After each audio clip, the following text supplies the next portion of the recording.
April 3rd, 2006. This is Diehard Gamer Radio, Episode 4. You are listening to Diehard Gamer Radio, the source for off-mainstream video game news and topics. Now your hosts, Murdock, Brian, and John.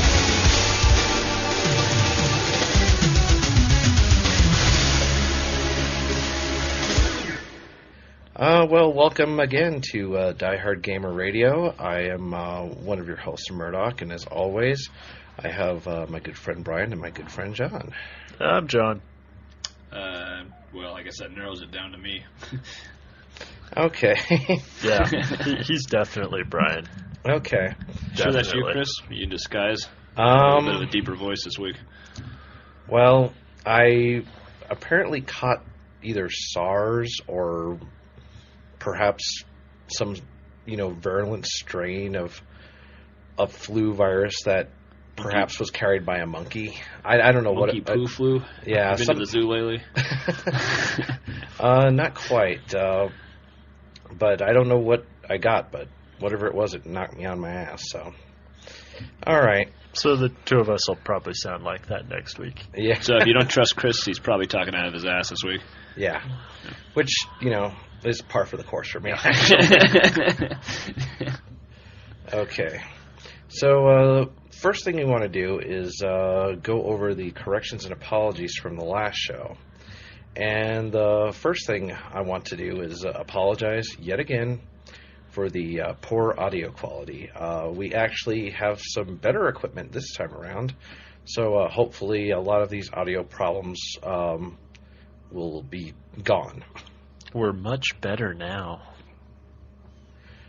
Next, there's going to be a slight format change, and it's nothing... Gasp! Gasp right. Again! Format change, you say? Okay. All right. Next, I just wanted to mention that for those of you who actually want to celebrate fucking Konami Week, it's always going to be the week of Valentine's Day. Yeah.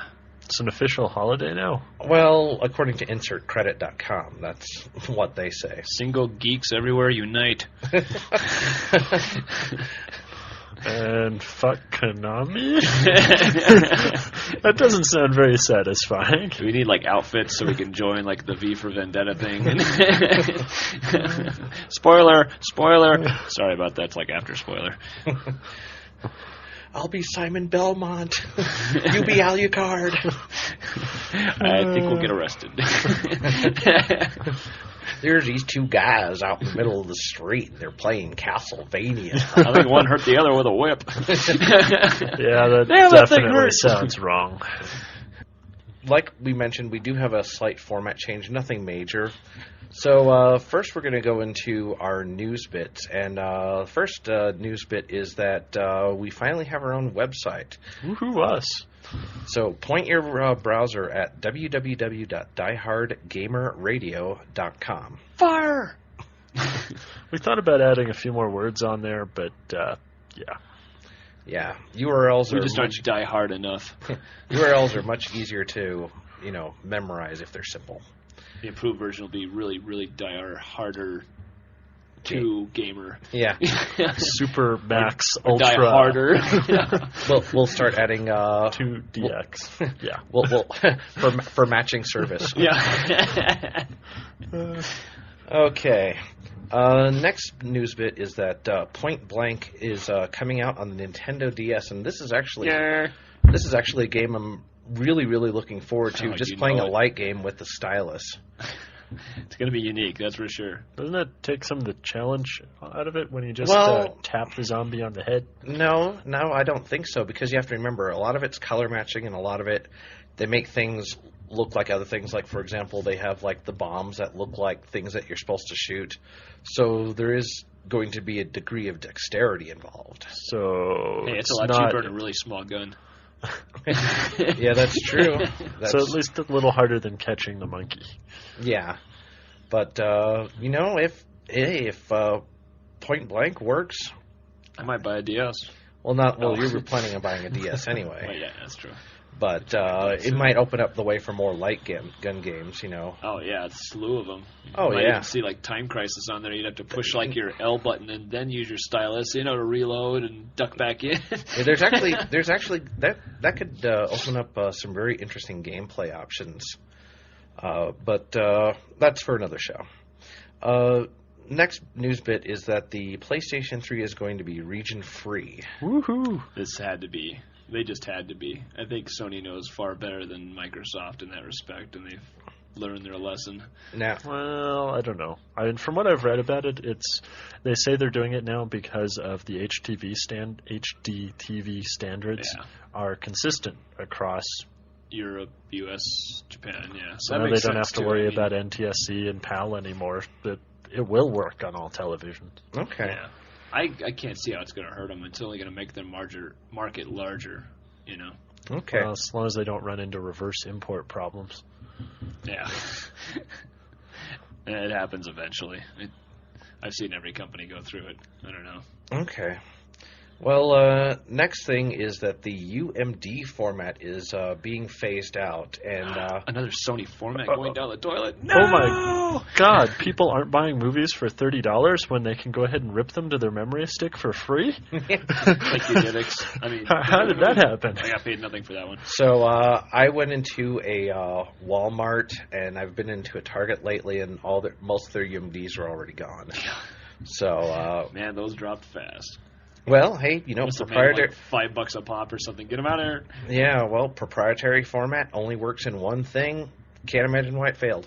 Yeah, I don't care for them. I'm not going to buy the same movie on different formats, and if you can't use a UMD and watch it on your TV, what good is it? Yeah. Why would you want to watch a UMD on your TV? The resolution isn't high enough, really. Well, yeah, but that's just my point, though. Why would you buy the movie twice, or why would you buy it only so you could watch it on a tiny little screen? You know, I can understand if you travel a lot, but it just doesn't make sense any other way. Yeah, and you can buy a portable DVD player. Yeah, I mean, and it's cheaper than a PSP, that's for sure. Or, you know, have a laptop that does all sorts of things and play movies. I never intended to buy movies on it. I was always just going to rip them via DivX and put them on the card. Yeah. You know, and put like 2-3 movies on a geek card. I mean, why? Okay. So, why bother? Yeah. Yeah. What was the resolution on a UMD? Do you know off the top of your head? It's somewhere around 320 by 240. It's about half DVD resolution. Okay. And that was probably only just to fit that screen size, wasn't it? Well, it is specific to the screen resolution of the PSP, which is about half DVD resolution. Okay. Okay. So that explains it. So, I'm forgetting what the exact width is because it's 16:9. Well, either way, I'm kind of glad that the UMD movies are going the way of the Dodo, and now Sony can actually concentrate on, making games for the PSP. Which they have. This has seriously been a good season for the PSP. And it's only getting better from what I'm reading. The last couple of months, I've been really happy with my PSP.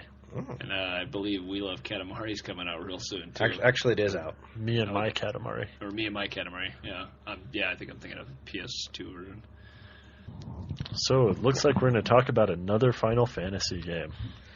Another Final Fantasy game? Yes, Final Fantasy 13 is rumored to be shown at E3. They're going to have a PlayStation 3 there with possibly a movie of what Final Fantasy 13 may or may not be. So, we'll get a really slick rendering of a chocobo. It'll be great. Yeah. So, the PlayStation 3 technology will now enable us to that when we play a Final Fantasy game, we can tell the difference if the character is male or female. So, that's what's really important. Yeah. There's a joke in there somewhere. I'm not going to touch it. Stop digging. If you scratch it, it won't heal. Come on, it's better than seeing yet another remake of the Final Fantasy VII intro. Yeah. That's like a standard over there, isn't it? I'll put it through the regular Final Fantasy VII intro, and we'll see how it looks. Yeah. So, next news bit, I should say, is we want to wish a happy 10th anniversary to both Metal Slug and Resident Evil, otherwise known as Biohazard. Woo! So Metal Slug rules. I'm a big fan of Metal Slug. Resident Evil, not so much. Hey, Resident Evil 4 is one of the best games ever made. Here. That is true.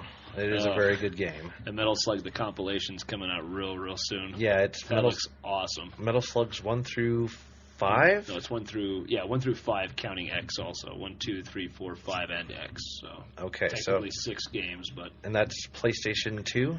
no, I think it's PSP. Is it PSP? Okay. Hey, Cool. even better if it's portable. Yeah, that's the beauty of it. Is they not only you got all 6 games, but you can take them with you. Next news bit is the Nintendo Revolution will have Mega Drive and TurboGrafx games in their Virtual Console. Now, for those of you who aren't familiar with the Virtual Console, basically it's when you get a Revolution, you can download old Nintendo games. Nintendo's entire back library is supposedly going to be available for download. So NES, And SNES, fee, I imagine. N64, yeah, it's not going to be free, but they said it was going to be a pretty low price. Yeah. And now Sega has decided, along with Hudson, to go ahead and release all their classic games on this Virtual Console. And the really cool thing is that the TurboGrafx games, they will also include the Super CD games. So Wow. hopefully It's like a legal version of MAME. Yeah. So, well, that, it's that kind of interesting that you bring that up. It could be that they're trying to counteract a lot of the emulation that's going on right now.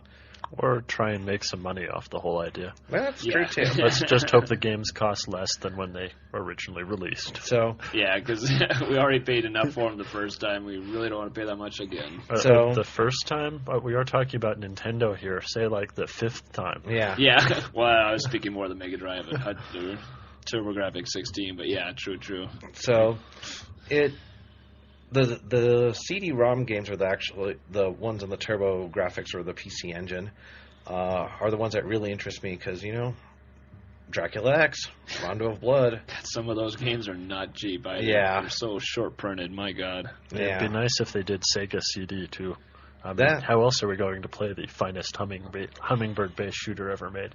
That was on the 32X. Yeah. Was that a cartridge? That was was a actually on Colibri. CD? Yeah, Yeah. Calibri was a cartridge. Ah, Yeah. my bad. You can still acquire on eBay for a reasonable amount of money. Never played it, though. Huh. It's very interesting. Okay. Apparently not hugely interesting, but Played it on the emulator. It's actually kind of nifty because it's a free roaming shooter. Yeah. You're not actually constrained to a single path. no. Okay. That is unique. So next we're going to go into our Famitsu scores, and there has been a slight change in the Famitsu scores. We are going to only go over more of the high-profile games. That way we stop a lot of the random Japanese game syndrome that we had in the last show. Nonsense. Yeah. I mean, it was nonsense. So we have some of the more high-profile titles, and makes going through the scores a little bit faster. Woohoo! So anyway, the first score for the week of March 16th, 2006, we have Ace Combat Zero, The Balkan War. Got a 35 out of 40, which is Go, actually, baby, go! That's actually very good for a game. And Have you seen the screenshots? Have you Yeah. seen it in motion? Yeah, Oh, I the trailer have. is amazing. So it looks like 2 out of 3 of us are going to be happy with our pre-orders. Oh, yeah. I have not I pre-ordered can't it wait yet, to sit in the saddle again and pull out the flight sticks. so Yoke 'em if you got 'em. next game is Under Defeat, which is a shooter. It's 27 out of 40. So about average, which seems to be kind of what shooters have been getting lately from Famitsu. It's hard to be incredibly original. I mean, Yeah. so many things have been done, so it's kind of what you expect anymore. Okay. But we'll review that later. Okay. Next is Ease Strategy, and That's how you pronounce that one? yes, YS is actually pronounced Ease. Huh. It's kind of like in Spanish where the J is really an H. Or Yeah. is it the So other way if around? you've been saying Y's all this time, you can smack yourself. Stop asking whys.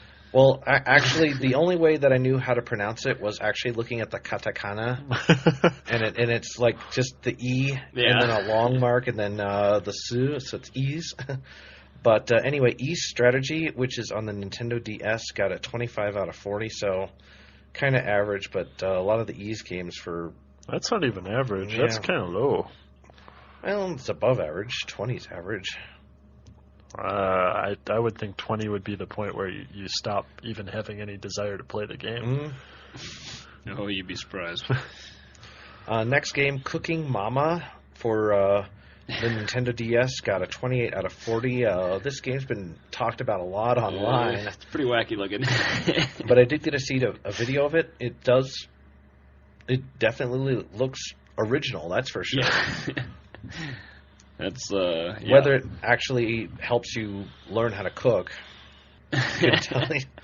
I would probably give it about the same odds as Trauma teaching you how to do surgery. Yeah. Or Phoenix Wright teaching you about law. Got the egg yolk here. Yeah. Next one is Shin Sangoku Musou 4 Empires for the PlayStation 2. Got a 32 out of 40. Another year, another Dynasty Warriors. Yeah. They're going to be like Madden. They might as well do like Dynasty Warriors 06. Yeah. Well, then that would preclude them is. from doing more than one a year, which might cut out the Koei revenue stream there. Yeah. Beautiful Joe Battle Carnival for the PSP. Got a 30 out of 40, so... Meh. Yeah. And then Shin Sangoku Musou second evolution for the PSP. Got a 31 out of 40. So, another Sangoku Musou. How many of these games are there now? Too many. Yeah, too many.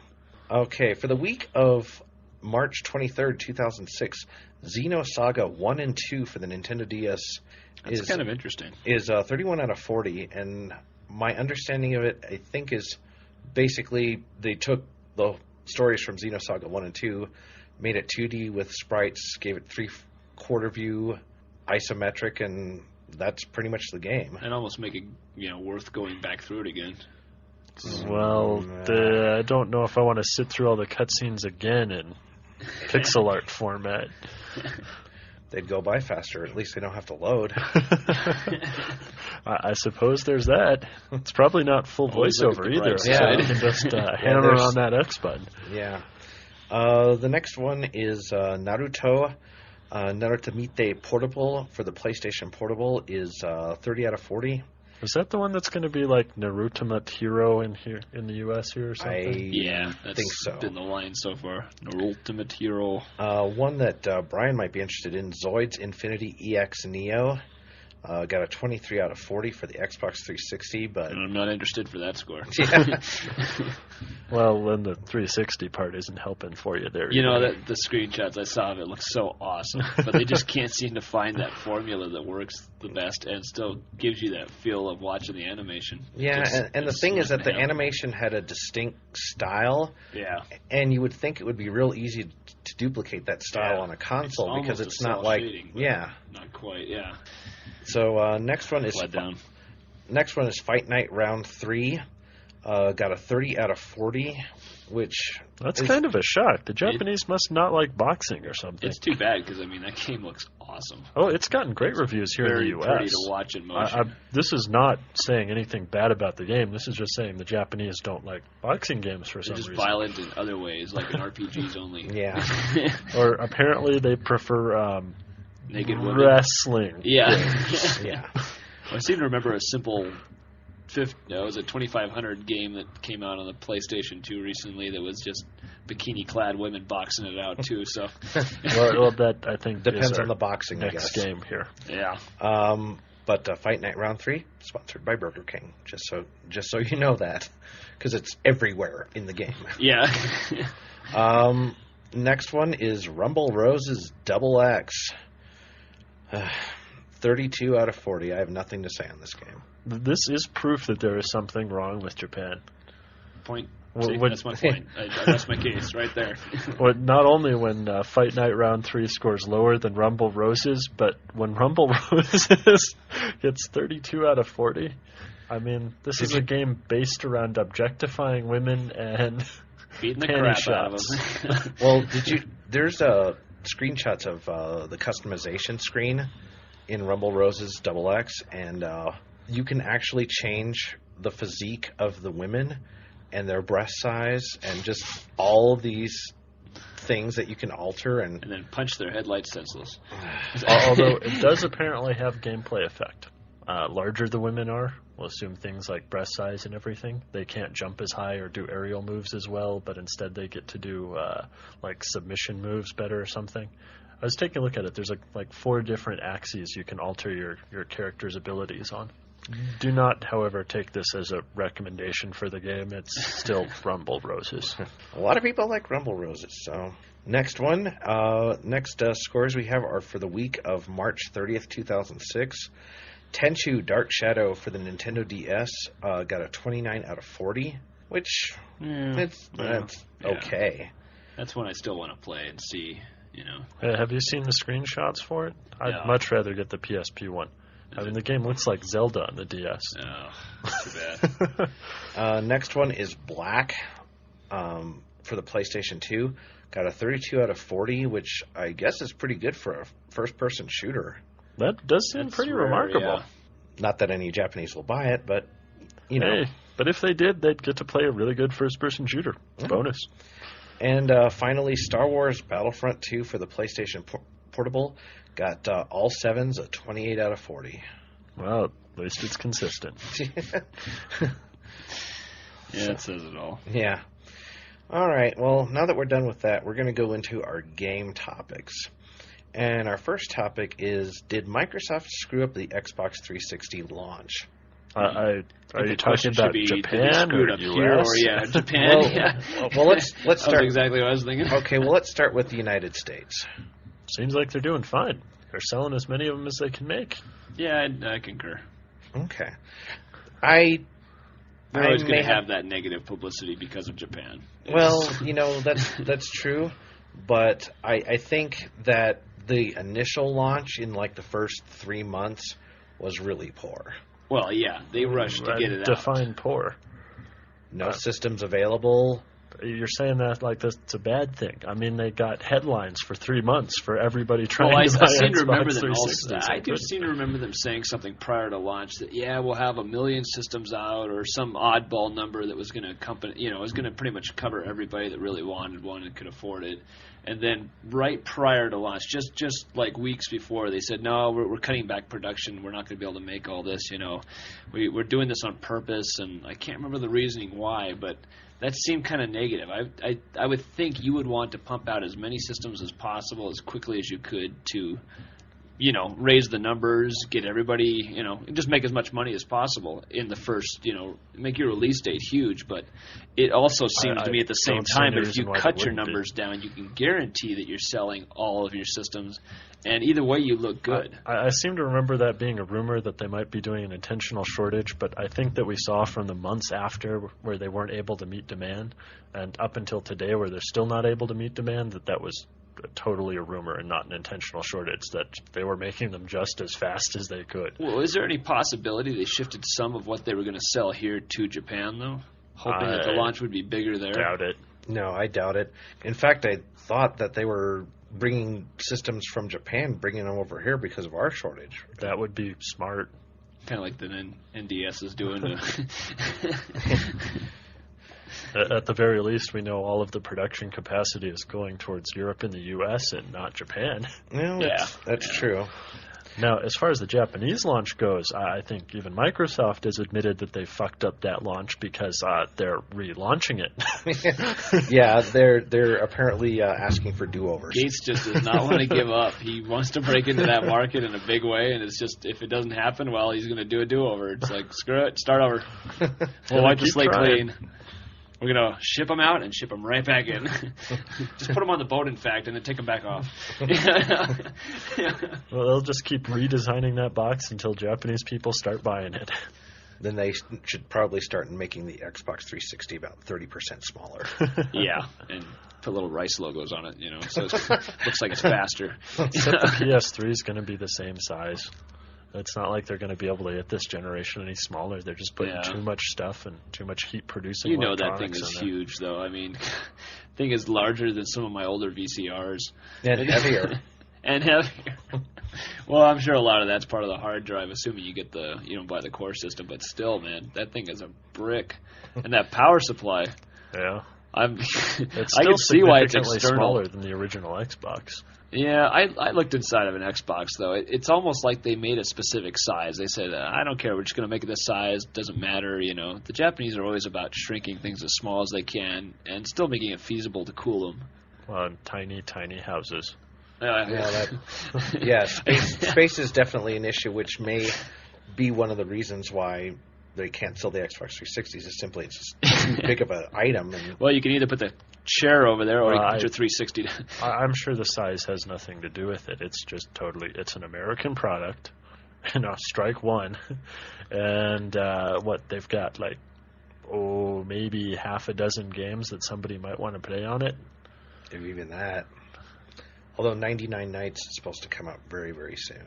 I'm very excited about that game. Though it is from a Korean studio, so I'm not sure how excited the Japanese are going to get about that one. Only, way more guys to kill. Okay, so we're saying that, with the Xbox 360 launch, at least in the United States, they didn't screw it up as badly as we think they did, but they did make a few minor mistakes. Yeah. That whole supply and demand thing kind of passed them by. I think they still pushed to get it out too fast. They wanted to get it out early, and if they were having trouble selling consoles at any point, I might agree, but the fact that how would it have been better if they would have waited 3 months so they had more consoles to sell instead of selling them 3 months earlier and getting all the press? Yeah.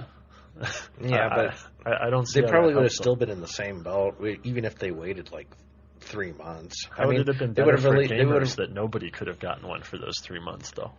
Well, no one could get them for 3 months but when it came out anyway. So not no one. There were a large number of people that did get them, just not everybody who wanted one got one. Well, they got... Yeah, I'm still kicking myself for not pre-ordering one and then reselling it on eBay for twice the price. Which apparently is between 10 and 20% of the consoles that were sold is what happened to them. Yeah.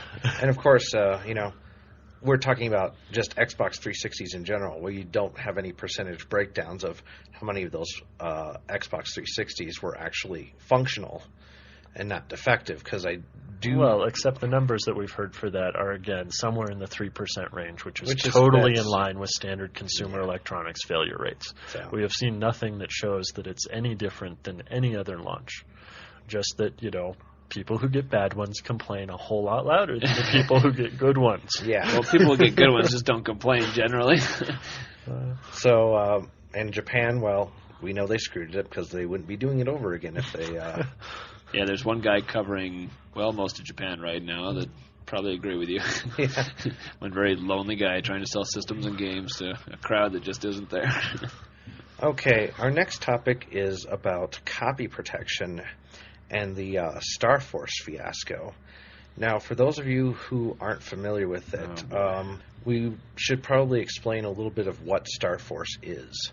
And my understanding is that Star Force is it's a piece of software that's put on there for anti-copying measures. Is that correct, John? Yeah. It's a very invasive piece of anti-copying software, because not only does it, like most such software, prevent you from playing the game if the disk isn't in the drive, it also installs a driver on your computer without asking.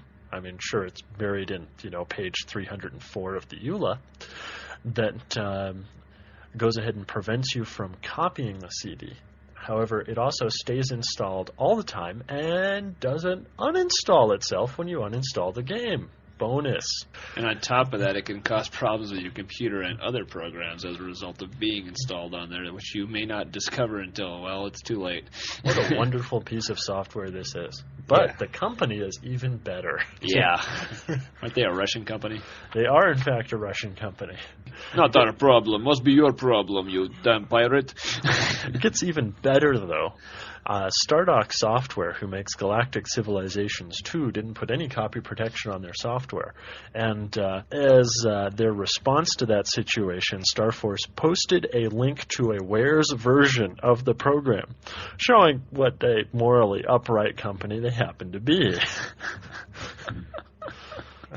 I remember reading about this whole fiasco in Computer Gaming Monthly about I think about a month ago, and they talked about how you can also go download and uninstall for that driver, and it'll still allow you to play those games that utilize it. So there's if you a backdoor uninstall to get that around driver, the games don't work anymore. So we've explained what Star Force is, but the topic that we really want to get into is does it influence what we buy, and will it affect console gaming in any way? Well, it's definitely going to influence some of the games I was going to buy, because I saw the list of games that it's going to be put in or it is in, and as a result, I won't buy the game. There's one game that I've passed up on, Freedom Force versus the Third Reich. It's one that I wanted to play, I was interested in. It wasn't a must-buy, but the fact that it's on that list, I don't want to deal with that Star Force crap. Yeah. I'll be making my gripes to each and every company out there that I would have bought the game and saying, hey, you just killed $50 for me, buddy, because I'm not going to take the chance that's going to screw with my system. And I'm exactly the same way. I don't buy a lot of PC games, but if I was going to buy those things, if it had Star Force on it, I'd say nope, wouldn't buy it, because it's like, I spent way too much money on building my computer and getting it to where it works, and the last thing I need is for something to be put on my computer to compromise how it works. Not only that, but put on there without telling you it's being put on there. Yeah. Not that this is a problem unique to Star Force. I might add, when Diablo 2 first came out, I could not play the game. I had legally purchased it, but my CD-ROM drive was incompatible with their copy protection software. You were that 1%. I was, and until I got another CD-ROM drive, like a year later, I couldn't play the game. Now, is this going to affect consoles in any way? Well, I think we've already seen some effects, not Star Force in particular, but for instance, Sony with the PS3 has stated that all their games are going to be coming out on BD-ROM, because DVD-ROMs are too easy to copy. So there's one place where we're going to be paying extra, because BD-ROMs are going to be more expensive. But BD also carries a larger storage size. Yeah, but you can't tell me there's not going to be, some puzzle games and some stuff that comes out that'll fit just fine on a DVD-ROM. Now, what Sony did with the PlayStation 2 was that developers actually had a choice on the type of format that they could release a PlayStation 2 game on. They could have released it on a DVD or a CD, so they actually had a choice. They didn't have to release it on the DVD format. Now, is this confirmed that they have to now release every single game on that format, or do they still have a choice? As far as I know, this is Kutaragi saying that everything will be released on BD-ROM. I don't see any way around it. I mean, it's just reading BD-ROMs, so unless they say it'll read DVDs too, but they're just a view specifically ruling that out for games. Okay. So there will be some sort of oddball protection that it only allows a game to be read that way. But it'll just be that's all they'll release it on, I'm sure. Okay. And at some point down the line, maybe when we get cheap BD-ROM burners, they'll release that restriction. But that's a ways away, long ways. Seeing as we don't have any Blu-ray drives yet. Even if we did have them, we couldn't afford them. Yep, another format war coming up. The return of Betamax versus VHS. Beta rules! It'll never die! Certainly got to be it would be interesting to know what percentage of the cost of a console actually goes towards developing copy protection.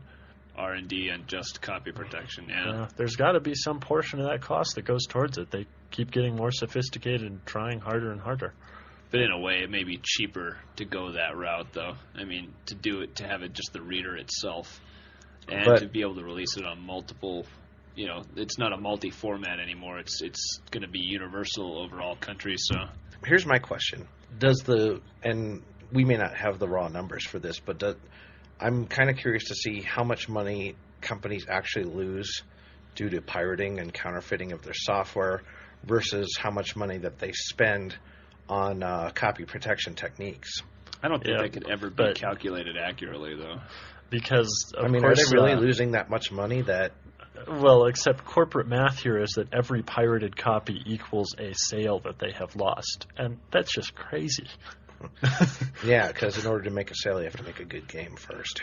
Well, and also, I mean, the people who are pirating these games, would they really have bought all of these games if they had to? Or I know an awful lot of people that pirate stuff just because they can. It's like a rite of passage. Like, So, okay. Well, our next topic is patches for video games. And we're kind of wondering what happened to the day of just doing it right the first time. Oh, ask Nintendo.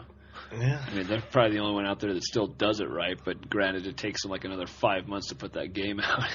well, and also games are getting more and more complicated. Yeah. I mean, when we've got these huge, sprawling, complicated games that they're struggling to get out by release date, there's going to be problems in there. There's Yeah, always some unforeseen problem. But Yeah. here's the thing. The companies actually force themselves to bring these games out by a certain date. They could easily say, you know what? We want to take more time in this game. You know, There would still be bugs in there even if they did that. Well, PC I mean- games do it all the time. Yeah, but that's- there might be some that are due to being rushed, but there's also some that are just due because, you know, they didn't have a million people hammering away at it and looking for every conceivable way to go ahead and get around the system somehow. Well, here's the thing. And this whole patch thing started when the Xbox came out with its hard drive and Xbox Live. They started releasing patches for games. Now, Which was totally a necessary thing, too. well, my understanding is that, as far as I know, computer gaming is not as popular as it used to be, and console gaming's on the way up. And part of the reason for that is that with console gaming, there's not a lot of things that you really have to do to get a console game to work. I mean, literally, you just plug it in, put in a game, and it works. As opposed to a PC game where you might need a driver or a video card, or there could be thousands of different permutations as to why something doesn't work the way it should. Now, my thinking is that the base console audience, I don't know if patches are a good idea, because the whole reason for them to go to console gaming was not to have to deal with a lot of that stuff. It's not like it's a whole lot of work to deal with patches on the console. I mean, Especially if you're dealing with Xbox Live. I mean, it's pretty much cut and dry. you press the Go Online button and it says, I'm going to download a patch now, okay? And, 30 seconds later, you're playing the patched version of the game. I mean, it's still a lot easier. And the patches that they're patching for, I mean, they're things like, the wall hacks, It's when people get into a competitive multiplayer environment and they're really looking for glitches in the game. People without skill. Or even people with skill. I mean, when you're competitive and you're playing it that much, I mean, you're looking for any edge. Yeah. And if it's there in the game... And that's where Punk Buster comes in. You're seeing a lot of PC games in that reason. But even Punk Buster doesn't help with things like that because these are glitches in the most recent up-to-date version of the game that people are looking for. They're there. And if you couldn't patch that, these multiplayer games would lose their audience because you would end up with these exploitable glitches that ruin the game. They do, and they do lose their audiences for a while. But generally you bring them back with a good patch. Yeah, and that's kind of the downside. It just seems like a requirement when people are being competitive that you just have to have some way to cope with that. Yeah. I don't think there's any way to, not like Nintendo does, and as far as PC is concerned, I don't think there's any way to completely beta test a game. And look at fighting games in the arcade. How many revisions do those go through before they, finally nail down the balance? I mean, these are things that they play the hell out of before they get out the door. Yeah, and it's sooner or later. And there's still going to be these little tiny problems in there that end up being big problems. Well, except for Capcom. They'll just go ahead and release a whole new game. With matching service.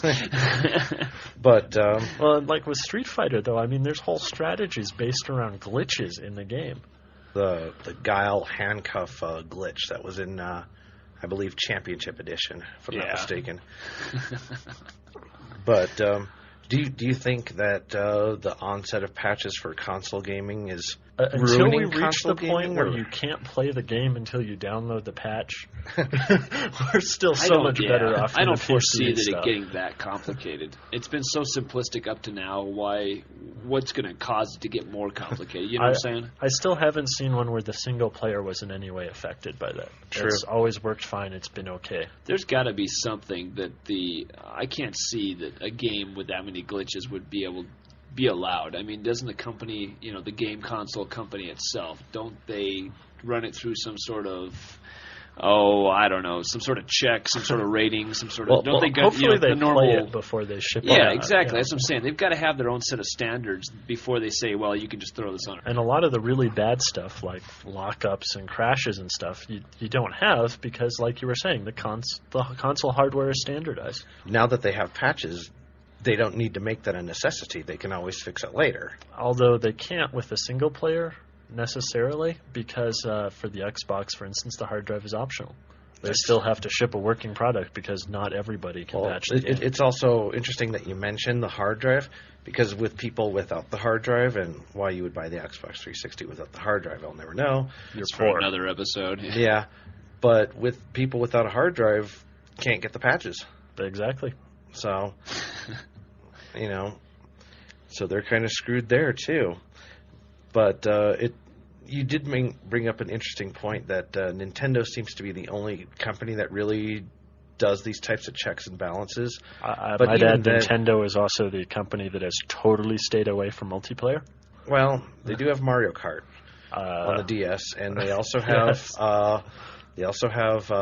Animal Crossing, which has been doing really well. You mean both of those on the DS, right? Yes. Yeah. But Nintendo, like we've said also before, a different Nintendo kind of is platform, and we're talking about they much, did much Phantasy Star simpler Online games. For the GameCube. I mean, I played that for a while. Yeah. That wasn't a Nintendo game. Well, no, not Nintendo specifically, but it wasn't online. I mean, it wasn't completely, granted it wasn't Nintendo, but it was nice to see some sort of online capability. And Nintendo, I can see them. They've always been shy of doing things unless there's some sort of guarantee. That's kind of their whole motto.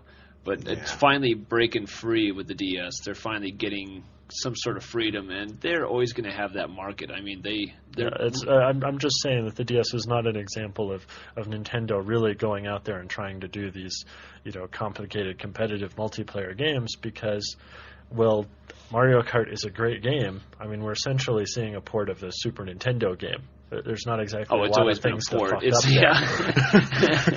It's not like the cart's going to clip through the ground. Yeah, but it was another safe play by them. It was pretty much guaranteed. Well, and it's also got one of the worst online matching systems ever. I mean, the entire focus for Nintendo seemed to be to make sure that there was never a headline like the one we had where, pedophile meets child on Xbox Live. I mean, they made it as difficult as possible for people to bad Lolita story. to meet other people. Well, that's because all the adults are playing the Xbox and the PlayStation. They're not playing the kiddie Nintendo systems. I mean, you know how the whole friend code thing works, right? Yeah. Yeah, I see people post them on the forums all the time.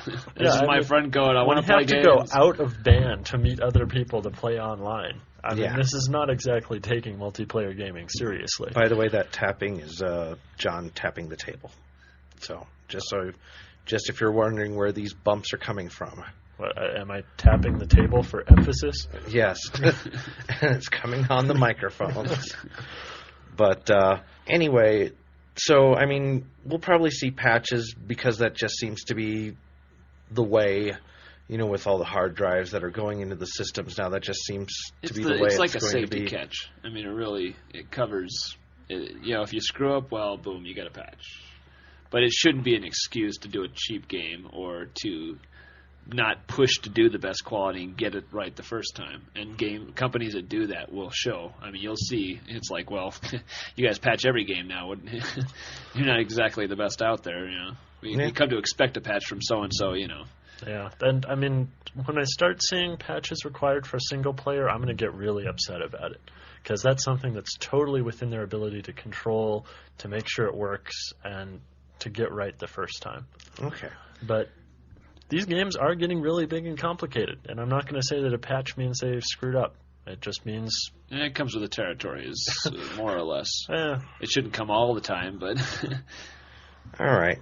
Well, our next topic is digital distribution. Is it the wave of the future?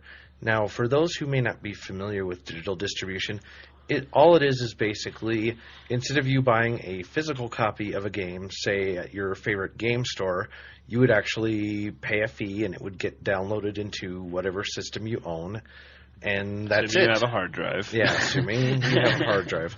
Or So- flash memory is going to be the case with the Revolution. Exactly. So, is Well, this we've is this already a seen good this idea, happen. or is this a good idea, or? I'm of really mixed opinions on this one. For instance, Half-Life 2 have not bought and haven't been willing to play because you can't play it without an internet connection. Now, I have one now, but when it first released, I actually didn't have an internet connection for a period of time. I mean, oh, the humanity. But I literally couldn't play the game. And that really bothers me, that if my internet connection goes down, I can't play a game I bought. Not that that's true for all digital distribution systems, but it's one of those things Wasn't that more of bothers a me. security implementation at the time, though? It's part of their security system. Yeah. So it was kind of an unfortunate side effect of their making a more secure way and guaranteeing that the game was bought. Well, but also, I mean, Steam went down for a while, and people weren't able to play the game. Yeah. I mean, that sucks. Apparently they need to patch themselves. And they fix that and all. But on the other hand, then there's Xbox Live Arcade that there's some really cool small games coming out for, like Geometry Wars, that I really want to play. And I can totally see paying $10 to download a small game and enjoy it. Well, No different than doing it to a Palm or anything else for that matter. I mean, if it's really a good game. If it's done right, I think I can really get behind the idea. see, my thing on digital distribution, I can see where it's, kind of cool for real small games, small cheap games, because it's a good way to get them. You don't want to have to spend lots of money driving to somewhere to spend $5 on a game. And it would, double or triple the cost of these games if they had to Exactly. put them in a box on a shelf. But there's a couple games that if it was like $50 and they did digital distribution on it, I couldn't buy it, because here's the thing. What happens if, say, my hard drive crashes on my Xbox 360? What if I want to find a game, say, maybe 5-10 years from now, and I can't get it because, the site that you got the game from is no longer in existence. They've stopped distributing the game. I don't have a physical copy, so I'm out that. The second one is a valid point. The first one actually isn't, because the game is tied to your live account. So when you recreate your live account somewhere else, you'll be able to. Yeah, but get the game there. there's never a guarantee that these things will be up and around. No, say no, even that's 2, just what 3 I'm saying, is that the years from actual now. hardware crash, not a big deal. I mean, if your hardware dies, that doesn't destroy the game for you. Yeah. You're still able Only to your game download it. saves. The other one about trying to get it 5 or 10 years later, it's totally valid, and I completely understand where you're coming from as a game collector. But here's the thing with that first point is that, like I said, okay, well, what if your hard drive crashes and then you just go back on Xbox Live? The thing with that is that that's only as good as for as long as the company supports it. Yeah. So, like you're saying, it's part of the second point of things. There, yeah. So, if Microsoft says, you know what, we're going to stop doing software for the rest of eternity, and we're going to go into sheep farming, so screw you. A lot of Not people only would that, be. but if your hard drive dies, and John could attest to this, boom, there's all your game save stuff gone. Oh, It's that- like, yeah, how do you that back sucks. that up? Well, you can't, because it was on your hard drive, and there's That's no way to back true. that up. Game, And it's like, game saves. Well, you can kind of back it up on the Xbox because you've got the memory card. Kind but of. the problem, of course, is the game developers that lock the save files for copying. yeah, Like, God damn it, people. over It's the like, humanity. you never thought I'd have to move to a new piece of hardware or, maybe need to make a backup of the thing. No, instead you just want to hurt me. Put another 30 hours into Burnout 3. Well, that one I actually didn't mind. Well, But there's actually a handful of other games that I was halfway through at the time that I'm just never going to bother finishing now because it's Yeah. not worth going through kind the of first killed half your of the game momentum. again. And I should add, for the complete background on that, I bought an original Xbox launch one, and the drive on it died on me, and I had to buy a second one. I had a memory card. I moved over everything I could, but short of actually hacking the thing, ripping the hard drive out, and going through all sorts of contortions, there was no way I was getting some of those save game files over. More trouble than is worth. Yeah, just kind of unfortunate that they would use that type of architecture. But with digital distribution, I mean, I can definitely see it as the way things are probably going to be. There's a lot of very smart people that are saying this is going to be the last, that this Blu-ray and HD DVD thing is going to be the last set of physical media we have. I believe it. I mean, it's, people laugh when you see crystals being used on like Babylon 5 or something, but it really is, I think, the way of the future. It's not even going to be crystals. It'll just be, in another 15 years, hoping to have fiber optic to the home and can just get it all off the network. Yeah. Then we don't have to worry about human interaction at all. Sweet. Yeah. Yeah, wrap your... Yeah, in fiber optics. And use the shells. We don't use toilet paper anymore. When they showed you how to use the shells? Every restaurant's Taco Bell. Oh, God. I don't want to live to see that day. Especially not if we have to use shells. Because you'll be making a run for the border and praying your shell doesn't break or die on you. Or are these things rechargeable? Or are they battery operated? This one still has a hermit crab. What's going on? Open the shell and it bit me. Ow! Excuse me, I was coughing. Okay, this is all going downhill. Let's move on to the next topic. Oh, yeah, from downhill to more downhill. Our long time ago, there's a company called Telenet who created a bunch of games on the Turbo Duo and the Genesis or Mega Drive. And they created a game series called Valis, or the Phantasm Soldier.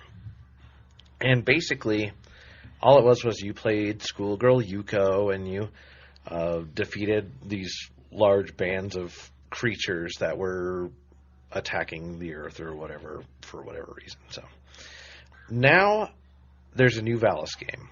And it's not quite what fans were expecting. Telenet decides to take the Valis franchise and make it into a hentai game. And there's actually, we have a link to it on the website. And before I go on, I must warn you that the site is not safe for work. Not safe for eyeballs? Yeah. But basically, they take the Valis franchise, they take all the characters from the franchise, and basically make a hentai game out of it. So if you ever wanted to know what Reiko and, Cham look like naked, well, now you can. What is hentai? Hey, Wikipedia, baby. Yeah. What is hentai? Hentai is basically porn. Porn. For your horn. Yeah. And please don't confuse it with ecchi, which is more perversion. So we got softcore there. Yeah. Well, it's not even. Yeah, it's kind of softcore. Nothing, nothing inserted into anything else. Is about the best way I can put that. Hentai is just more where, in the end, things are gooey. That's about the best way I can describe it. So let me make sure I got this right. I'm not going through this again. No, just to check here. Okay, so the Japanese took a game that had schoolgirls in it, and they went ahead and made a porn version of it, and people are surprised.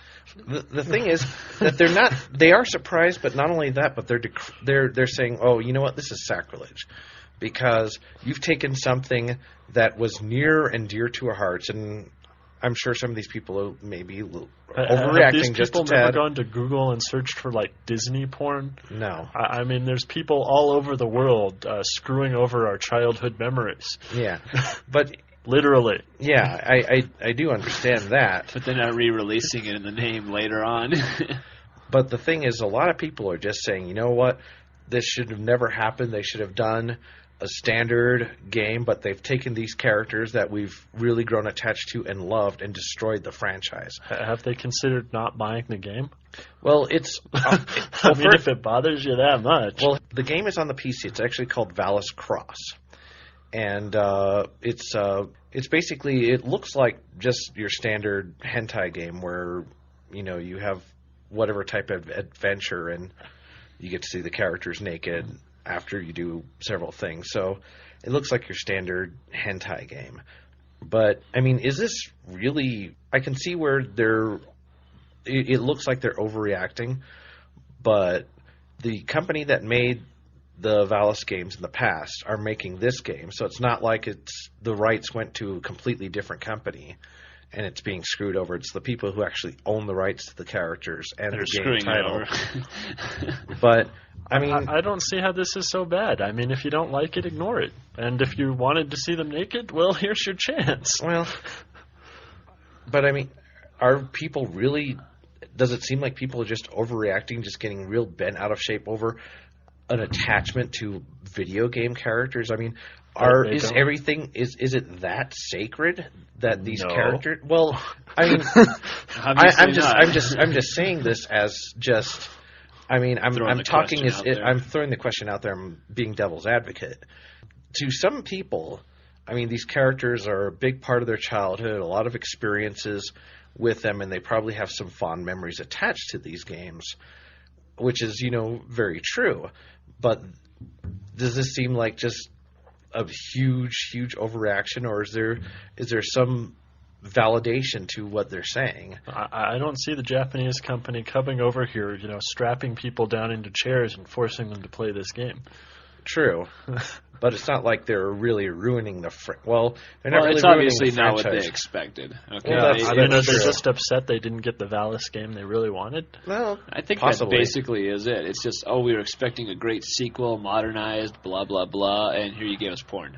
We can get porn anywhere. Yeah, this is Japan. They make porn like in the modern comic book. You can read it on the subway, but they took a game I was looking for a great sequel with, and now they're just rubbing. And so now you're just still waiting. And here's the thing. Now maybe there don't hasn't make been enough money to do it. There hasn't been a Valis game in years. I mean, the last Very Valis long time. game was there was a cell phone game a couple of years ago. So we're not talking about a really commercially viable franchise here to start with.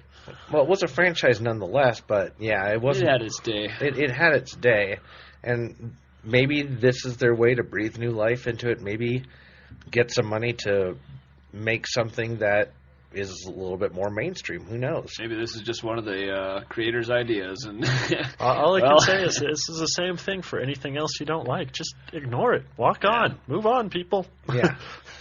Okay.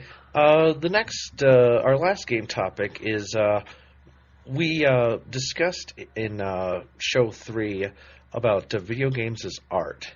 And it was a very interesting discussion, and we want to go more into it. And we're going to give some of our personal examples of video games as art, and we're just going to discuss it. So, John, do you want to start us off? Well, I think the really interesting part about this, for me, was just the straight definition of art is any creative work. It isn't quite narrow enough to catch what I'm looking for here. Because when we're talking about artistic game, the part that really matters to me in that is the game portion. Because if you just have beautiful artwork, or there's some beautiful music, or there's just something, a unique style in some way, I don't think that's enough to make an artistic game. It may be artistic, but it's not art. Well, but it's not a game. It could totally be art.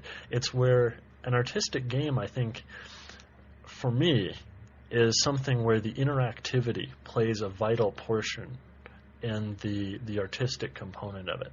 There's something unique about the actual gameplay itself that elevates it beyond just simple craftsmanship. Some of the examples I have of that I think we went over before. Shadow of the Colossus is one that definitely comes up for this. And I think that the reason for that was that the gameplay was an integral element of it. I mean, the climbing over the creatures is a large part of what gave you that sense of scale and mass. The scope of the game was huge. Well, and when they tumbled to the ground, you knew how big they were because of how long it took you to climb up to the top of them, and that it was able to inspire emotion in so many places. I mean, there really was interpretation in watching the creatures die, and there were different ways that different people would approach that and what they would take away from it, which I think is an important component of art. You're really immersed in the story too. You weren't just playing a game, but you were drawn into a story. It was an experience. Yeah, you experienced the whole game. But the story of Shadow of the Colossus was really not that complex. It wasn't. I think they may have done that on purpose because the whole focus on the game wasn't the story, it was the actual experience of the game itself. And that's why I think that one comes up so often as being an artistic game, because it wasn't just some standard piece. It's not like you could take a screenshot of it and you would get the full experience of what was there. Screenshots you really had never justify. You got to see it and feel it and play it. You've got to really you had to understand actually it. be controlling it to really understand how it all came together. Res is another one that I put in that same category, because that one is almost performance art. Yeah. That depending on how you're doing and how you're playing it, your experience with the game changes. And somebody watching that can get something different out of it for what you're doing.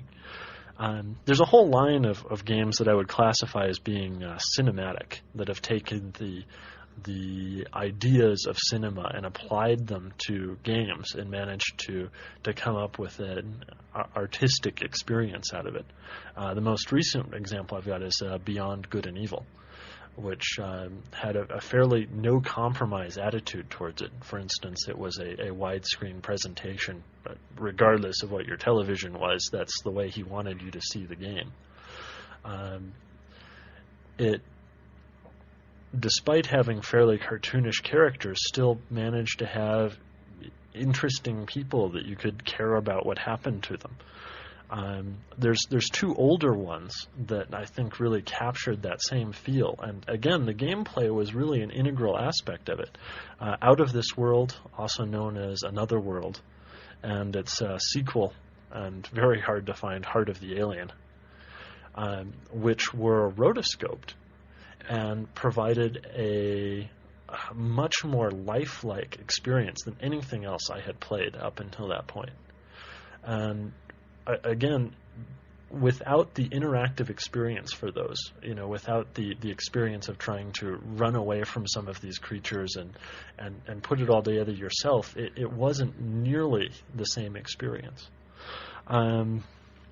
There's been some games that I think have just broken the mold and have gone out and tried interesting new things, and both by being genre-defining and by just having an uncompromising style, which has, I think, made them also somewhat inaccessible, but for those people who are willing to play them, gives them a unique experience of doing so. Breakdown is one that I thought was thoroughly unique, and took the idea of making a first-person game to the utmost. Throughout the entire game, it is absolutely first-person. And everything that happens, you're experiencing from the perspective of the character. And they did so in such a way that it made it more immersive. It made you feel like you were that person, or at least it didn't have the break in the illusion of popping out to third person for a cutscene. I mean, everything that happened, you were right there, and it never took control away from you. What would normally be a cutscene in other games, like for instance when a main character is giving a briefing, you could literally turn around and walk away from. And the main character go like, "Where are you going? You need to listen to this." Debriefed. And they'd wait for you to come back over and like look at them again before they started again. Now, John, let me ask. Realistic, yeah. Now, John, let me ask you a question, and this is related to art in games. How much do you think music has what influence do you think music has in how games are perceived as art? I certainly believe it's an important component of it, but I think the point I'm trying to make there is that the art alone or the music alone, well, each of those components can individually be very much artistic, that it takes something very special to bring all of those pieces together and actually create That's an what truly interactive defines experience. it, yeah. And I agree. That's totally We had talked about this earlier, and there's no one thing about a game that can really classify it that way, but it's the experience of all things combined. It's all the components together have to... And it's being able to make them interactive that I think separates an artistic game from merely a collection of artistic components. And that's what truly immerses you in it, too, though. And that's a fairly fine distinction, but that's also what, in contemplating about this, really separated those special, different games out for me. Okay. Just to run through some of the others in that same category as Breakdown there, Stretch Panic, if you've ever played that, is just an absolutely bizarre game. And it really, again, has that uncompromising sense of style that it brings to it. They wanted to do something different and unusual. And while the game may not be great, it definitely qualifies as being an unusual experience that you won't find anywhere else. Killer 7 is in the same category. They did some really strange things that did not necessarily make for a better game, but they made for a unique experience. This is the final kind of category that I could come up with is of interesting gameplay area. They're games that give the player the tools to create their own experience out of it. There's a pair of those, Magic Pendulum and Graffiti Kingdom, that are both thoroughly unique, where you actually get to draw your own character and interact with the world with it. Which I can't think of a more expressive way to work with with a game. And we've got the upcoming Spore, which again is going to be entirely player-created content. I mean, these are really interesting ideas. And you interact with other players, too. It just the possibilities are endless in that way. Okay. Well, John has given just some of his personal examples of what he considers to be games that could be considered art. Brian, do you have any that you want to share with us? Yeah, I agree with you. We had talked about earlier about art isn't just the best games that have come out now that are modern day games, but older games too. Some of my favorites were G Darius. I'm being a big shoot 'em ups fan. That game still harkens back to days of old for me. I still think about the experience of it. It wasn't just the fact it was a shoot 'em up, but I mean everybody was making them back then. They still are, but you blew up fish, and these were huge fishes with incredibly interesting names, and the size and scale and the way they exploded on screen when they blew up, and the operatic music in the background was just the overall experience was just so memorable. And I still love going back and playing that to this day for that reason. And I love the soundtrack on top of that. It's a soundtrack you can use for other things, listen to it in your free time. A lot of good games, I think, do that too. They promote their soundtracks all by themselves, and they make you want to buy the soundtrack and listen to it on the side. Another good example of that was Panzer Dragoon. I loved that whole series, especially the music. I think the background music was just amazing, and I still listen to it on its own. I mean, it stands the test by itself. And that adds to the artistic value of the game. It's the music complements, the background complements, the experience complements. But no one thing in itself is necessarily artistic. I think it's really the culmination of all things together that really immerse you in what you're playing. It has to really... You have to feel something from the game. It's not just another game you played and completed and, that's one more to throw on the list and put the notch on the board, etc. I'm not sure it's just inspiring an emotional effect, though. Well, it could be a visual effect, too. Like, if you look at Robotron 2084. It's also... Well, how about immersion? How much it immerses you in the game? Would you consider that something that would make a game, say, more artistic than another game? I can't say that that's it for me. I mean, the definition point that I would be looking for there is actually more that different people can come away from the same experience with different interpretations of it. Well, that's true, because you have your own definitions of what you considered, and Brian has his own. Yeah, so. I think everybody's going to have a different point of view on what it is, though. Is multi-layered enough and has enough different components to it that when you can look at it and come away with those different interpretations, that's really saying something about the artistic merit of it. Okay. Yeah. And I'd like I say, games like Robotron 2084 were just in their day, and even still to this day, are the explosive visual effects you saw, the futuristic sounds, the energy you got from the adrenaline rush you got from trying to survive. I mean, it didn't have a lot to it physically, and it didn't really need a lot to it. The sounds in the background, it was the experience itself. I think was artistic. What the game did and what you felt. So from the more game and, more emphasis by being more minimalist.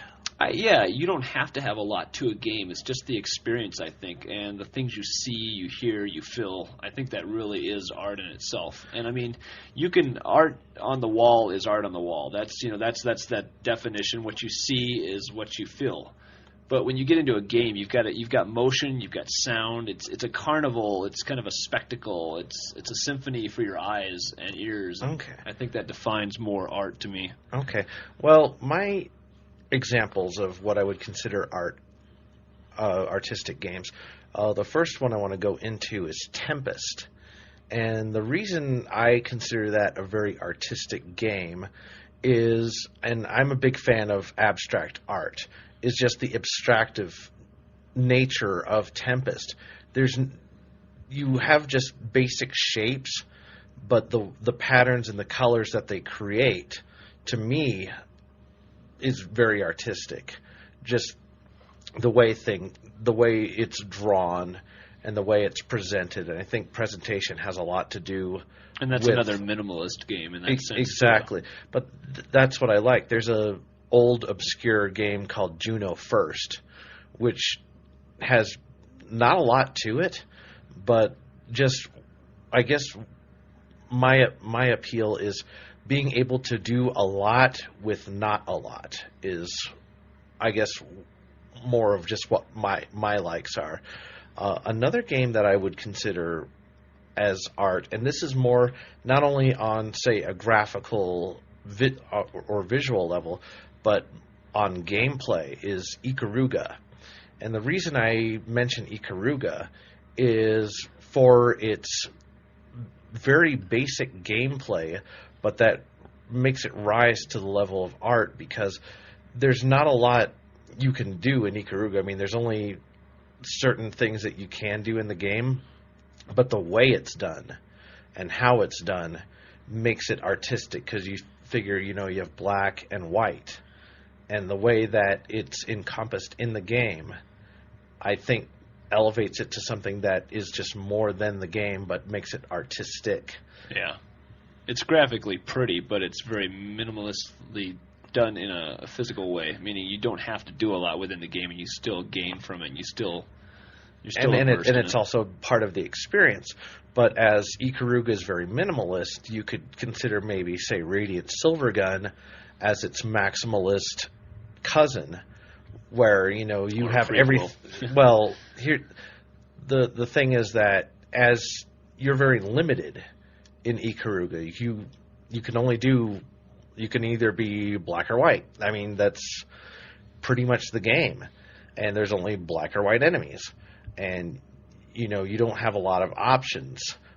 But I think having restrictions, having an immersive world that you can walk around and explore is really nice, but sometimes the opposite is true. Having something that's very restrictive and being restricted in what you can do and what things you're allowed to do also adds for an artistic experience, because you're now limited to what, I guess, the artist wants you to see, as opposed to something that's very sprawling and very interactive. I mean, there's a lot to do and a lot to see, but there's not one major point of focus.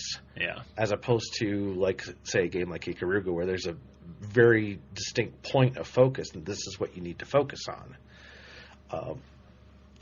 But I think that, to me, an artistic game, not only just on a visual standpoint, and an audio and from a musical standpoint, I think a lot of it, like I said before, is just how the game is presented.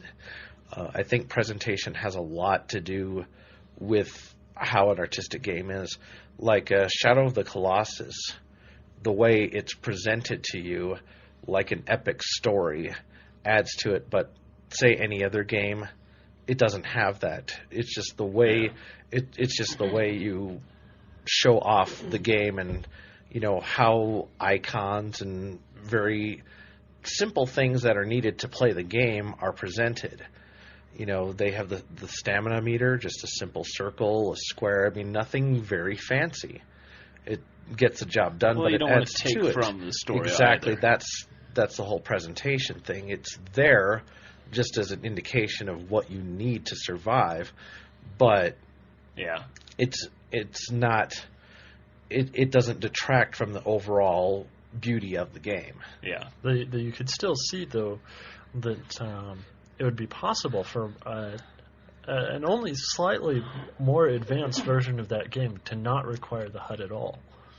True. Where you can look at your character and you see them getting tired and losing their grip with one hand or something to show That that just your stamina is simplifies running it, though, out. for most people that may not notice those things.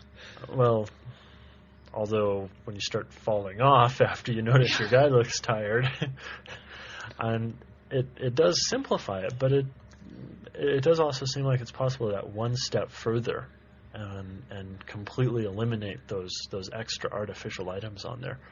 For instance, one thing that I do actually consider to be a flaw in the vision of Shadow of the Colossus is the fact that they have an icon to show whether you have your sword or your bow up. Should be You can look obvious, at the guy and you can see if he's got his sword or his bow up. It's more like a Zelda thing. Yeah. Well, here's the thing is that's almost a requirement for gaming in general because it makes it accessible. Well, I completely mentioned that one because that was a question that was asked of the designer of the game, and he said, "Yeah, that was my bad."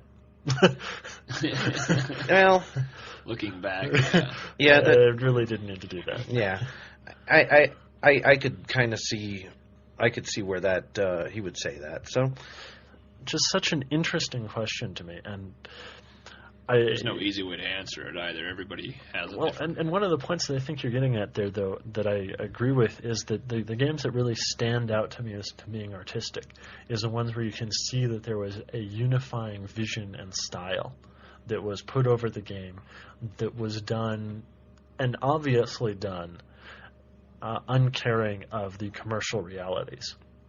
It wasn't, designed by committee. It was that somebody had a vision for what they wanted it to look like, and they were able to They were allowed to bring create it that. Yeah. okay. All right. Well, this is definitely a pretty big subject. I'm sure we'll be touching on this a little later. Well, definition of art here, I think. Yeah. That's a hard one. Okay. Well, now that we've gone over our game topics, we want to go into our game reviews. And I have a game review here, and it's for Osu Tatakai OUENDAN, which is Go Fight Cheer Team.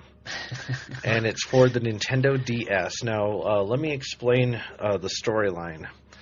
Basically, there are people in Japan that have issues, and I'm not talking about the real Japan. I'm talking about the Japan that's actually in this game. For example, there's an office lady who's trying to get a date. There's a kid that always gets picked on and needs to play a dodgeball game with a local bully. There's a guy that I couldn't read it with all the kanji, but apparently he's got some problems with his stomach. He's a violinist and has diarrhea or something. I don't know. We just hope it's not stomach cancer. Yeah. There's a horse trying to win a race. And all these things have something in common, is that they need to be cheered on to achieve their goal. And through all these insurmountable odds. And the way they do that is they scream out, "OUENDAN." And they go, "OUENDAN!" And these three male cheerleaders will show up and start cheering them on. But what it is that as these people or things call out the OUENDAN will come up and start cheering for him. And it's basically a rhythm game. It's a rhythm game done to J-pop and J-rock music. And as you cheer on these people, you get different scenarios based on how well you do. So, for example, the very first level you have is a kid who's trying to study, but his parents are being very noisy and being very annoying. And he calls out OUENDAN, and they burst through his door, and they start dancing for him. And as they dance, it helps him concentrate. They're cheering him on to help him achieve his goal. And as you go through the game, there's parts on the level that, depending on how well you do, changes the outcome of the story. So, for example, if you do well, the first cutscene you'll see is, his mom basically figuring out, my poor kid needs to study, gives him some curry to eat while he's studying, and you get an okay symbol. But if you fail and you do pretty poorly, then you see his mother tripping over and spilling the curry all over his head. And not helping the studying. Not helping the studying. Now, the game has some popular J-pop and J-rock music, a lot of bands, which I won't get into right now because I don't follow J-pop or J-rock music. It is a rhythm game. They actually show you numbers, and you tap them with your stylus.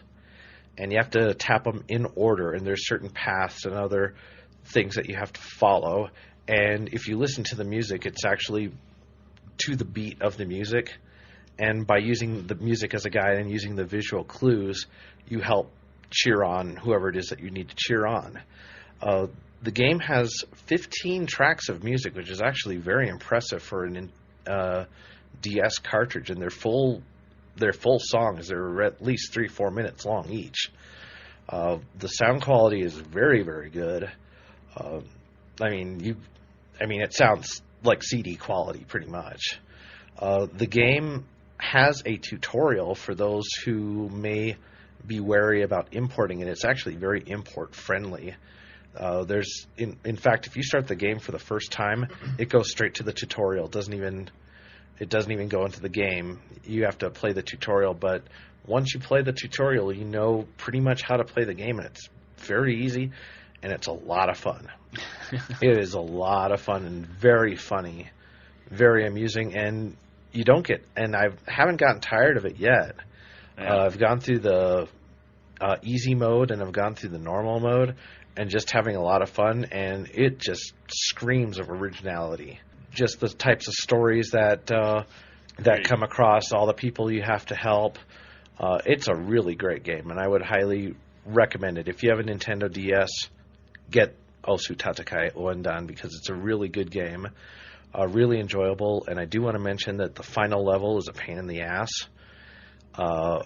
But that's the issue. There's a pain in the ass, and you got to root it on. No, actually, the final level. That's a different arcade game. Yeah. Actually, the final level has a picture of the Earth, and basically Earth is being hit by meteorites. So you have to cheer on the entire world to use their chi power to reflect the meteors back at them, like a Dragon Ball Z episode. Will the creativity ever end? So wait for the sequel, Moon OUENDAN. What, after you beat that, you go play Meteos and throw the meteors back at other planets? Not quite. Yeah. But this game is published by Nintendo. I will have to give this a 4 out of 5. The only reason I wouldn't give it a 5 out of 5 is because there are a few sections of the game that are actually very difficult, and the only way you can really learn how to do it is just by doing it over and over again and learning from your mistakes. So sometimes the whole repetitive thing may get tiresome for some people. I'd also imagine, like most rhythm games, if you didn't like the music, it would be painful. I'm not a big fan of J-pop or J-rock. The music's not bad. The music is tolerable. And some of the tracks I actually really like. Next we have Brian. Do you have a new game, new review? Yeah, I do. My review is for a game called Under Defeat for the Dreamcast. Another great shoot 'em up, I think, and it's been a good year for shoot 'em ups so far.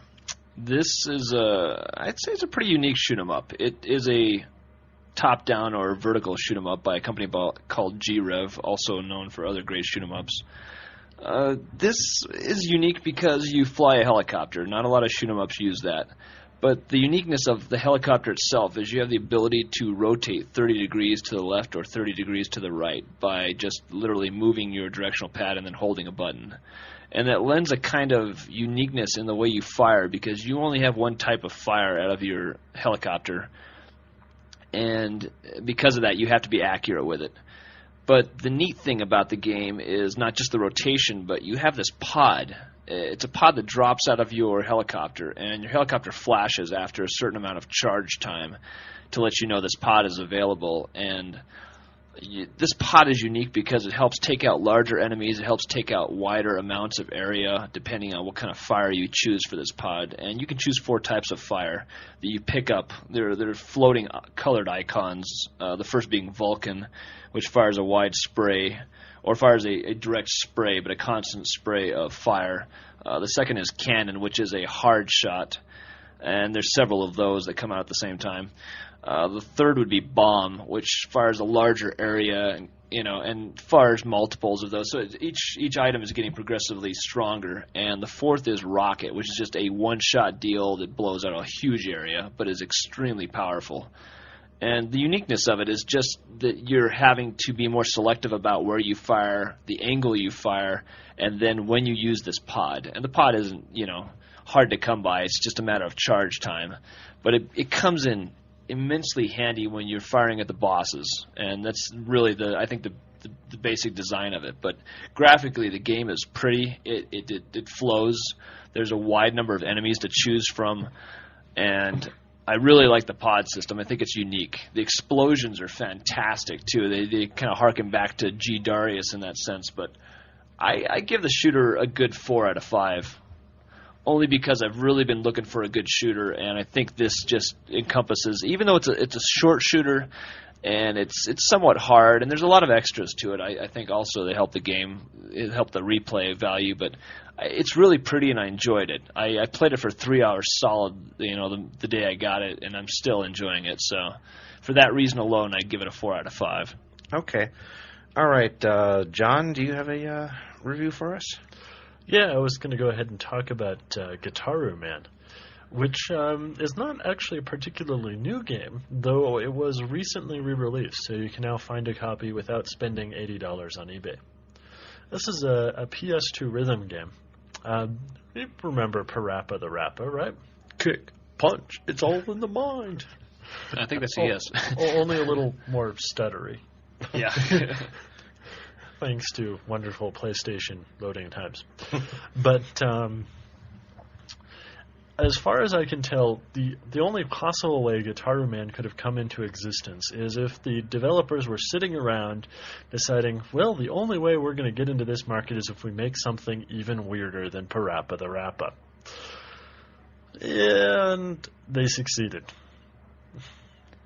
The main character is the titular GITAROO MAN, and is a loser kid who's trying to impress his girl, except he discovers that he is the last guardian of the planet GITAROO, and his dog is actually a robot with this special guitar that transforms him into a costume superhero and gets to fight a somewhat eccentric collection of people using his guitar. I think this was a cartoon on anime, cartoon anime network. Possibly. It has some very unique gameplay mechanics for a rhythm game. What you end up having to do is you go through 3 phases for each battle. There's a charge phase where you build up your energy bar, an attack phase where you alternate between attacking the enemy and defending against their attacks, and then a final phase where you have to defeat the enemy that you just went through a long-ass attack phase with. You use both the analog and the buttons for this. For the attack portion of things, you have to follow this sinuous line that has a beat across it and press the button in time as you're trying to steer. And you'll get flicked over suddenly to defense mode, where you'll have all 4 buttons scrolling in towards the center of the screen, and you have to press them as they appear. It's fairly straightforward for a rhythm game, but the shifts back and forth between attack and defense can be very challenging to keep up with, and definitely add another level to the game. So the gameplay mechanisms are unique, but they're not really what makes the game. What makes this absolutely an incredible experience is the bizarre characters and scripted sequences they go through. For instance, the second battle that you fight is against the Flying O, which is this set of UFOs that do this choreographed dance routine up in the sky. And not only that, but they use their mind control beam to take over all of the people that are around you in this city street and force them to dance in time with the music. Or the boss after that, that's this black man with a huge afro in a bee suit that plays jazz music and is known as Mojo King B. And they just get stranger from there. They're really, I mean, what kind of drugs they were on, we may never know. This is like Space Channel 5 gone horribly wrong. Yeah, Space Channel 5 Willy has Wonka. nothing on this. Oompa Loompa Takedown! And just because it's so unique, this is really a game that I think is worth taking a look at. But like a lot of rhythm games, it's really very difficult. And you will keep playing the same sections again and again until you get good enough at the game to continue on. It does, however, have one of the more humorous glitches that I've found in any game. Should we put a spoiler alert here? You know, if you don't want to cheat on your games, stop listening for like 30 seconds. Yeah, I consider it spoiled. If you press the eject button during the ending sequence, any of the final ones, or during these 2 special battles, it interprets the disk read error as being successfully completing the game. Or at least the stage, and immediately goes to the tallying thing and continues along on its way. Okay. Wow, that's quite an error. That's just error in your favor. I suppose so. That's a pretty bad glitch. It's really weird, yeah. On the other hand, I don't know if I could have gotten past Benkei without it. Okay. Which is the giant space shark. Yeah. Anyway, I have to give this one 3 out of 5. If you like weird and wacky games, it's a 4 out of 5. And now that you can find it for $20, it's a much better cult classic to pick up than it used to be for $80. Okay. All right. Well, next we're going to go into our classic game reviews.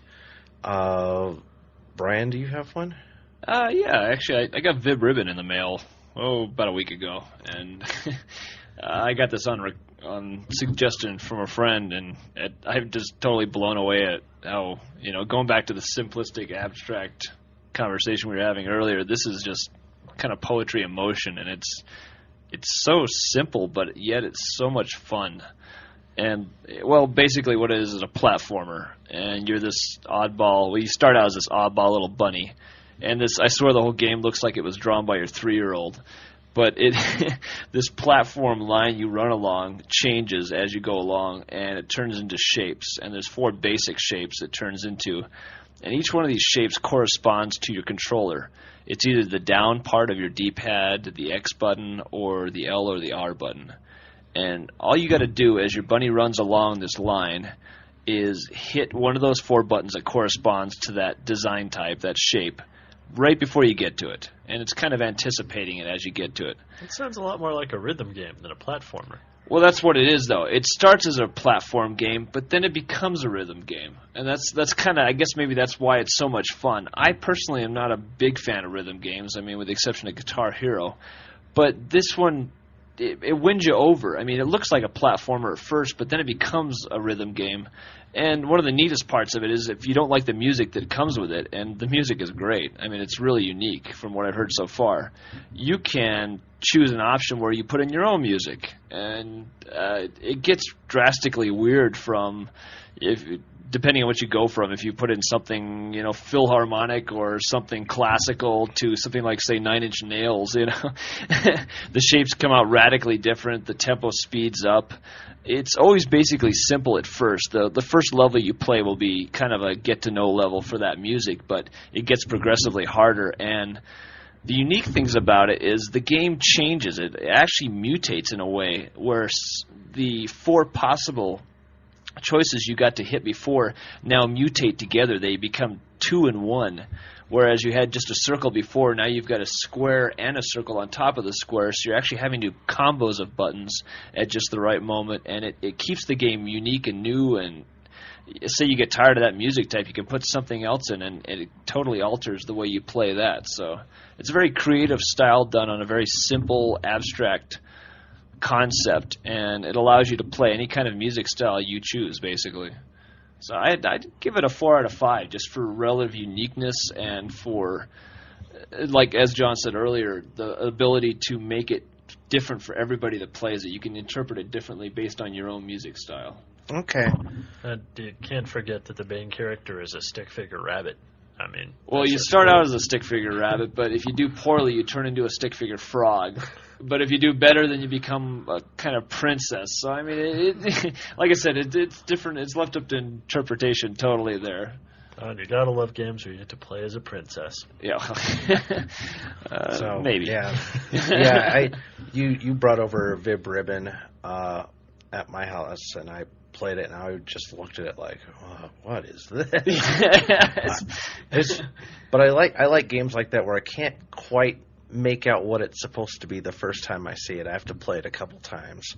Yeah, it definitely grows on you. Yeah. And the little bit of the music I've heard for that game is just so great. I mean, man, I want to play that game. And you will. All right. Next thing is I've got a review for a very classic shoot 'em up for the Sega Saturn. I'm going to talk about Radiant Silvergun. Now, before I start, Radiant Silvergun was a Japanese-only release for the Sega Saturn by our good friends at Treasure. And this game is actually very hard to come by. And I think it's still hard to come by. It averages for about, $150 on eBay right now? The prices have dropped a little bit. You still got to pay about a minimum of $100. I've never seen it cheaper, even used. Yeah. But, yeah. I know I paid $140 imported from the UK, so... I won't say how much I paid for it. Yeah. Was yours new or used? Mine was used. Yeah. And I'll also note that 25 of that 140 was a postal money order, international money order. I had to pay for at a bank downtown just to send to the guy. So that was the fee. So I really paid $115, $120 for it, all said and done. When I worked at Electronics Boutique, we were experimenting and carrying import games, and we happened to get Radiant Silvergun, and we charged $39.99 for it. I just used my employee discount and bought it for like $34. And I seem to remember you telling me I should buy a copy of this game back in the day. I still to this day kick myself harshly. But anyway, Radiant Silvergun is a vertically scrolling shooter for the Saturn, and what it is that your ship has all the weapons it'll ever need from the onset of the game. So you have homing lasers, you have various types of lasers to seek, you have different types of lasers, you have a spread shot, you have bombs, and then you have your Radiant Sword, which is it's almost like a melee attack, almost. The game is very, very good. Very good. The music is excellent. The way the game works is that there are 3 different colors of enemies. There's red, blue, and yellow. And depending on the type of weapon and when you use your weapon, and how many chains of enemies that you can defeat, because you build chains by defeating the same type of color enemies. Your weapons go up like you would earn experience points in an RPG. So as you build more chains, as you defeat more enemies, your weapons go up. But the thing is, they don't go up by just blowing up everything in the sky. You actually have to be very methodical and think through about what you're shooting, because you're actually penalized very heavily if you go outside of the chaining sequence. Selective shoot 'em up. It is very selective. But as you build successive chains and use the right weapon at the right time, you earn weapon power-ups, and your weapons will actually gain experience and go up in level. The maximum level for your weapons is level 33, and you have 3 different weapon types. You have an A type, B type, and C type, and each of those have their own level. So altogether, there's 99 levels. The game is very long. There's 2 modes to the game. There's the Saturn mode, which is actually all the stages, and then there's the arcade mode, where you can actually midway past at the end of level 1, when you defeat the boss at level 1, you can actually choose to go to stage 2 or stage 4, and then from there it goes to stage 3. The game is actually played out of order, and you choose what level you can go to in the Saturn mode, in the arcade mode. The game is actually better than Arcade Perfect. The arcade version actually came out on the STV hardware, and the arcade version of Radiant Silvergun had 3 buttons. So the A button was one weapon, B was another, C was another. And to get the other 3 weapons, you had to go A and B, or A and C, or B and C. And your Radiant Sword was all 3 buttons. So on the Saturn, they actually simplified it, and they made X, Y, and Z on the Saturn combinations of A and B, B and C, and A and C.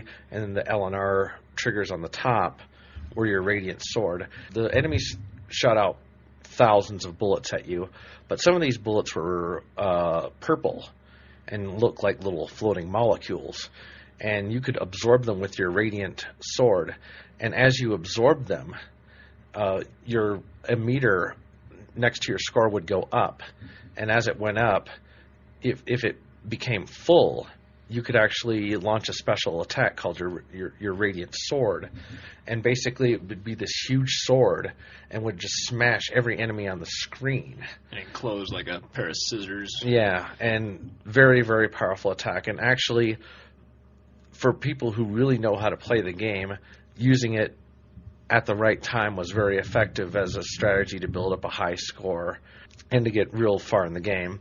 The thing is, it's not an easy game. It is a very difficult game. And even on the easy mode, it's a very, very hard game. But it's very beautiful to watch. It is a very beautiful game. And it is very long, even for a shooter. I mean, in Saturn mode, it'll take you a good 30 to 45 minutes to go through the whole game. And that's assuming that you don't continue. So what would you rate this shoot 'em up?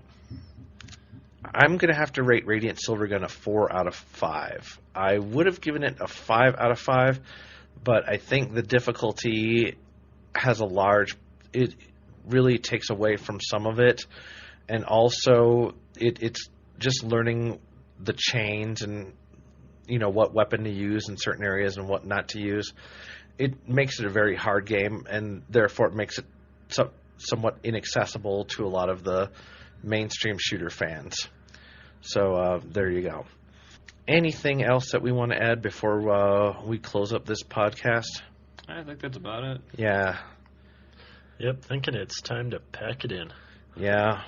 We're all very tired and Hit 'em up, move 'em out. We're very tired and getting over whatever viruses have spawned our way. So, okay. Poured our way. Anyway, let's do the closing bit here. You have been listening to Diehard Gamer Radio. You can reach us via website at www.diehardgamerradio.com, or you may email us at diehardgamerradio@gmail.com. So, from us here in Denver, you've been listening to three guys who know a lot about games and not much else.